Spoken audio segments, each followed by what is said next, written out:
গামছা কিনলেন অনুব্রত মণ্ডল। তাঁতির গামছা দেখে পছন্দ হতেই সেই গামছা নিয়ে গেলেন বীরভূমের দাপুটে তৃণমূল নেতা তথা রাজ্য এসআরডিএ চেয়ারম্যান অনুব্রত মণ্ডল। আসলে সোমবার বীরভূমের সিউড়িতে তাঁত বস্ত্রমেলার উদ্বোধন করা হয় বীরভূম জেলা প্রশাসনের পক্ষে। এই মেলার উদ্বোধনী অনুষ্ঠানে অন্যতম অতিথি হিসেবে উপস্থিত ছিলেন এসআরডিএ চেয়ারম্যান অনুব্রত মণ্ডল, জেলাশাসক বিধান রায় সহ অন্যান্যরা।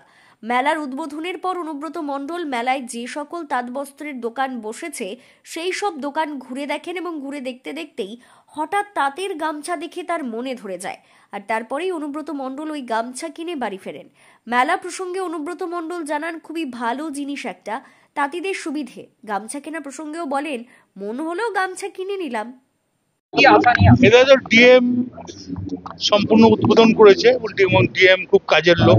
এডিএম ডেভেলপমেন্ট আছে এখানে এবং সবাই এখানে আছে, অ্যাডিশনাল ডাইরেক্টর আছে। এটা একটা ভালো সিউড়ির পক্ষে একটা তাঁত মেলা এবং সবটাই হচ্ছে খদ্দর তাঁতিদের ব্যাপার, তাঁতিদের ব্যাপার। খুব সুন্দর পরিবেশ। আপনি তো গামছা কিনে, আপনিও তো গামছা মন হলো গামছা কিনে নিলাম।